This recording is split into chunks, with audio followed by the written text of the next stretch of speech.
यही तुम्हारी नियति है पुत्र। मैं भी तुम्हारी बात को जानता था।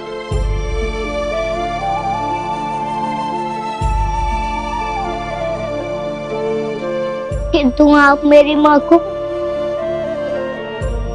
कैसे जानते हैं गुरुदेव?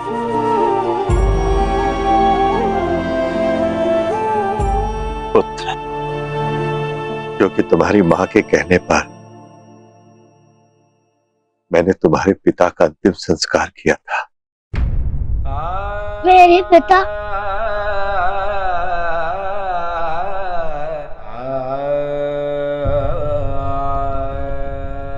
हाँ पुत्र, तुम्हारे पिता भी इस संसार को छोड़ के जा चुके हैं। भिक्षा की आस में हम गांव के मध्य से निकल रहे थे, किंतु अकाल की मार से पूरे गांव में सन्नाटा छाया हुआ था। सभी घरों के किवाड़ बंद थे। हमने चहुं ओर देखा, हमें जीवन का कोई संकेत वहां न दिखा।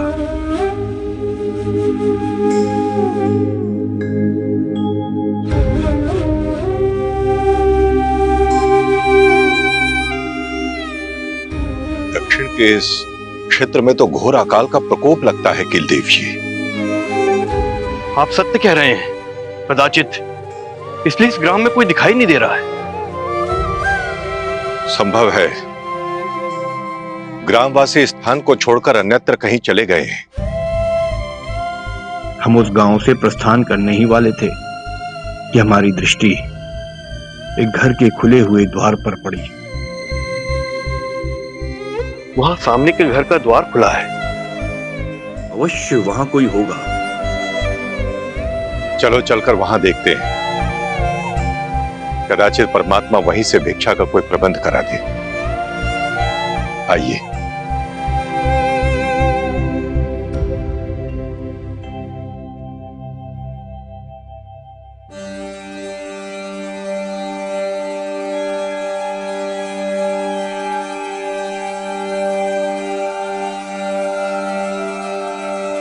आप दोनों संतों को मेरा प्रणाम।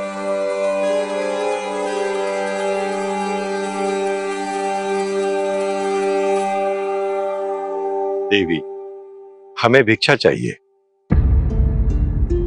ये कैसे संकट में डाल दिया आपने हमें भगवान।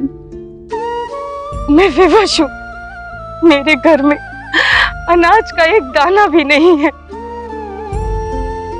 अकाल के कारण गांव की स्थिति इतनी भयावह हो गई है।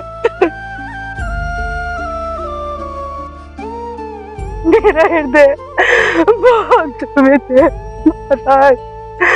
मेरे दरवाजे से आज तक कोई महात्मा बिना भोजन के नहीं गया, किंतु अकाल के कारण गांव के कुएं तालाब सब सूख गए हैं। स्थिति इतनी भयावह है कि कोई किसी के दुख में साझेदारी भी नहीं करना चाहता महाराज। मैं विवश हूँ, मुझे क्षमा कर दे महाराज।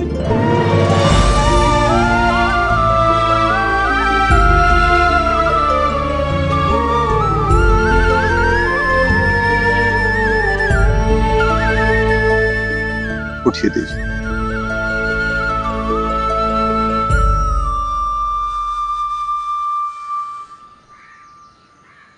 आपकी भावना तो इतनी पवित्र है देवी कि हमारे लिए तो बस इतना ही पर्याप्त है।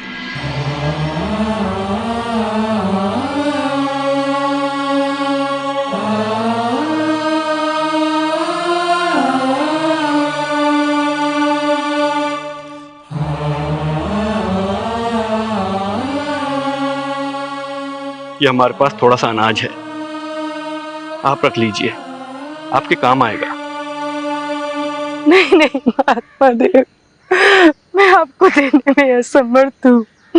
मुझे ये देकर मुझे पाप का भागीदारी मत बनाइए। मैं ये नहीं ले सकती महात्मा।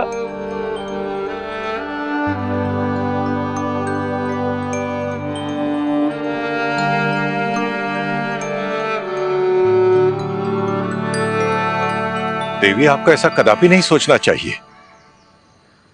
जब हमारी आवश्यकता होती है तो आप उसकी पूर्ति करती हैं ना देवी। तो आज आपको आवश्यकता है और ईश्वर ने बस हमें आपका माध्यम बना लिया है। इसे स्वीकार कीजिए। यही मानवता है, यही धर्म है। किंतु महात्मा, संकोच न करो देवी, हम यहाँ से प्रस्थान करने वाले हैं। हमारा प्रबंध तो कहीं ना कहीं हो ही जाएगा। इसे रख लो।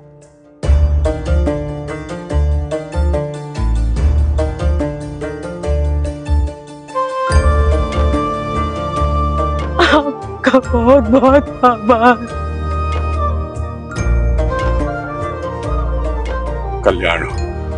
उस घर में मिली अकाल पीड़ित महिला को जो कुछ भी हमारे पास था देने के बाद हम आगे बढ़ गए।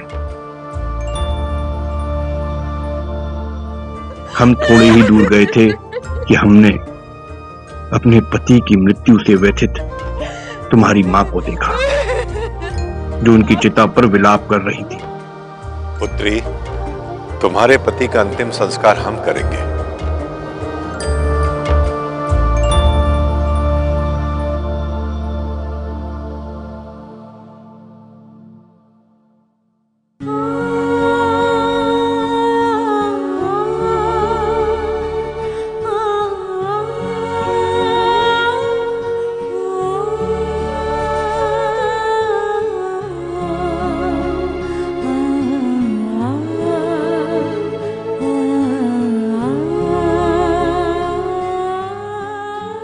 हमने तुम्हारे पिता का अंतिम संस्कार संपन्न किया। गांव से निकलने के उपरांत हमने अपने नियमित मार्ग को छोड़कर इस जंगल के मार्ग से जाने का निर्णय लिया। आप कहाँ हैं? आपको ये स्वर सुनाई दिया? हाँ गुरुदेवाचार्य जी, मुझे भी सुनाई दे रहा है। और इस दिशा में चलते हुए तुम्हारे स्वर को सुनकर तुम्हारे पास आ गए।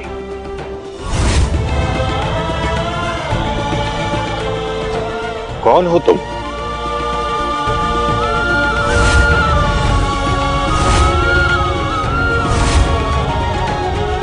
और इस तरह हम तुम्हारे पास आ गए।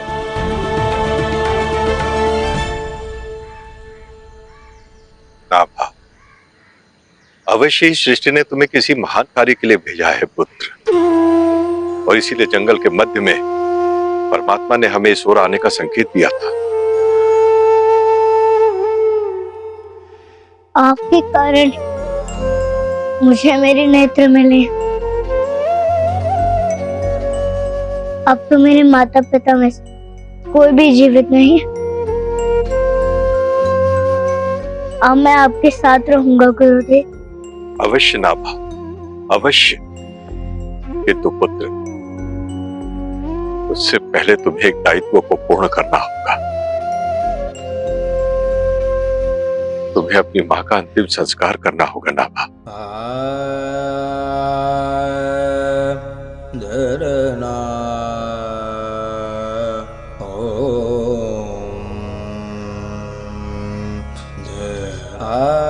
गुरुदेव, मेरी आयु तो बहुत छोटी है, मैं यह कैसे कर पाऊंगा?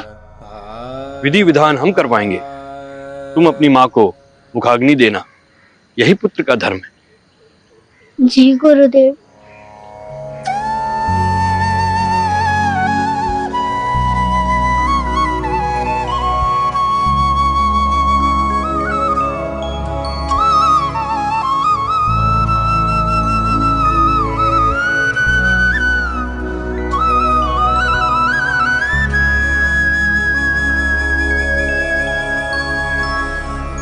छोटी सी इस आयु में